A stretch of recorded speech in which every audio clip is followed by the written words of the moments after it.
los alumnos necesitan motivación y volición, construir y practicar, ¿qué entorno tenemos que imaginarnos?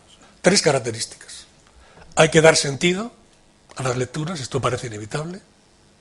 Segundo, hay que acompañar a los alumnos mientras leen, hay que apoyarles. Estamos viendo que no tienen todas las competencias hasta muy tarde y sin embargo tienen que enfrentarse a situaciones complejas. Parece que los alumnos necesitan momentos, espacios en los cuales se reflexione sobre lo que hacen cuando leen y por lo tanto enseñarles a leer. Entonces me gustaría que viéramos lo que sabemos sobre la evolución de los profesores. Entonces a mí me gustaría abordar esta cuestión resolviendo 3 cuestiones aquí. Una es analizar lo que hacen. Segundo, habría que ver la distancia entre esto que se le pedimos que hagan y lo que realmente hacen. Y luego entender las transformaciones que esos cambios les pueden suscitar. Y la primera es qué hacen o cómo saber qué hacen los profesores. Bueno, lo que hay que saber es entrar en las aulas, grabarles, transcribir y analizar. Y en este intercambio, como veis aquí, una profesora le plantea al alumno, bueno, ahora que hemos terminado de leer el texto sobre la economía del Imperio Romano, vamos a ver si lo hemos entendido. El alumno trata de contestar, la profesora, si está conforme, lo da por bueno, si no da ayudas, evidentemente. De esas ayudas se puede hacer que los alumnos mejoren su conducta inicial hasta que llegan a un acuerdo final. De hecho, toda comunicación humana tiene esta estructura tripartita. Hay una iniciación, alguien inicia el intercambio, hay una reacción, hay un cierre, pero es verdad que en las aulas esta estructura está en manos de los profesores, al menos en la enseñanza tradicional. Son ellos los que deciden quién habla, de qué se habla, cómo se habla, cuándo se puede dar por concluido algo. ¿Qué proceso se moviliza aquí? Se selecciona la información, se organiza, se integra, se revisa. Es decir, nosotros podemos coger una unidad, luego mirar si hay lecturas colectivas, donde el profesor supervisa a los alumnos, luego fijarnos en algún episodio, dentro de ese episodio ver un ciclo y luego dentro del ciclo podemos ver qué ayudas se dan. Lo que quiero decir es que es analizable lo que ocurre en las aulas.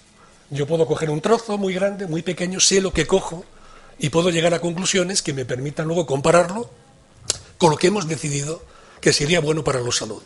¿Qué conclusiones de este tipo de análisis nos pueden llevar? Voy a seleccionarles 3 conclusiones para no agotarles.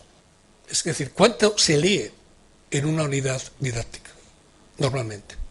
¿Qué papel tiene la lectura en el curso de las actividades de una unidad didáctica? En este caso no es de lengua, son de historia y es de secundaria porque nos interesaba ver lo que ocurre ya en esa etapa.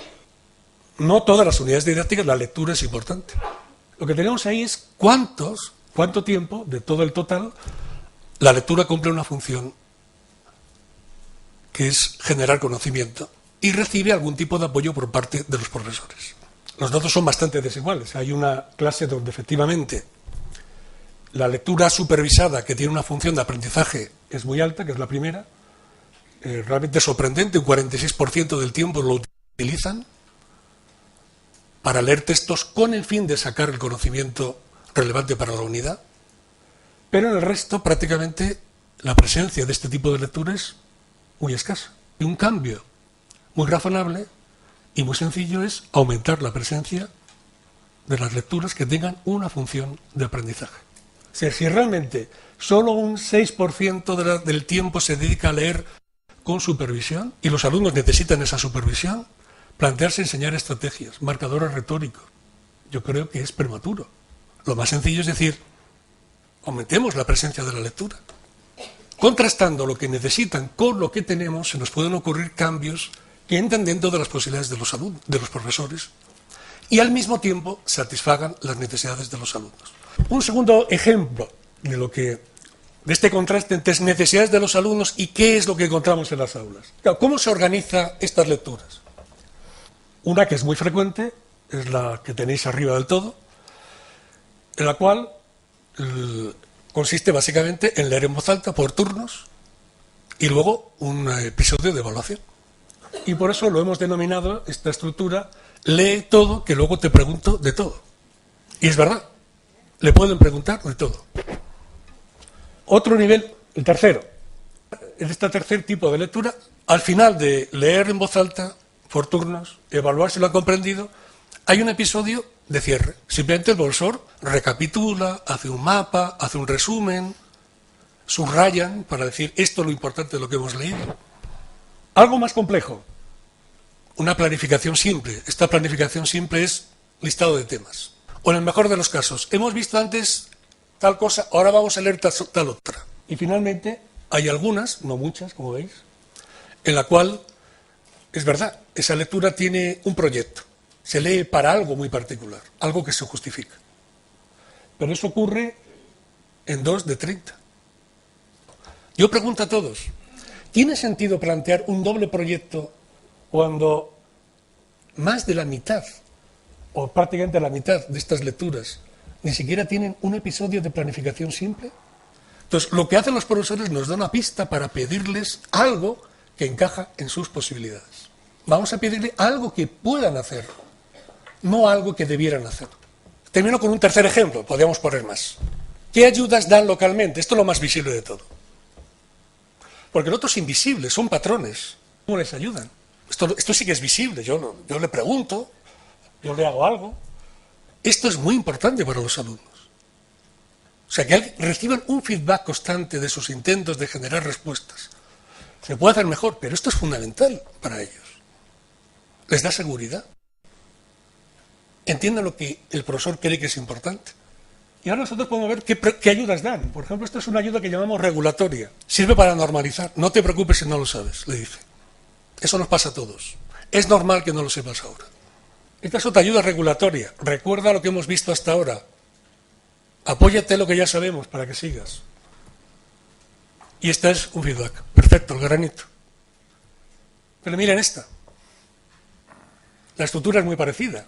Una pregunta, un intento de respuesta, algunas ayudas. Sí, pero las ayudas son diferentes. Por ejemplo, esta. Inténtalo otra vez. ¿Cómo has dicho? Dilo de otras maneras. O esta otra. Por la latitud, la latitud, cuanto más al norte, le dice el profesor, dice el alumno, más frío. Otra ayuda. Más frío y más precipitaciones, acaba el profesor. Es una forma de ayudar totalmente distinta. Por darle un tono, una expresión que todo el mundo entienda, estas ayudas son invasivas. Las anteriores no son invasivas. Guían la respuesta, pero no forman parte del proceso de darla. Y ahora la pregunta es, ¿y cuáles predominan? Pues vemos una curva que es constante en todos los análisis que hemos hecho. Cuanto más simple es una conducta, más gente la hace. Cuanto más sofisticada, menos común. 14 de estas lecturas predominan ayudas internas invasivas. Luego empiezan a aparecer un predominio de las no invasivas, luego las regulatorias y finalmente en el extremo que tenéis a la derecha predominan las regulatorias sobre las invasivas. Tendría que haber regulatorias, primero, internas no invasivas, y luego las que hiciera falta para que el alumno salga del atolladero. O sea, no es un problema de que haya unas u otras, sino que predominen solo unas o solo otras.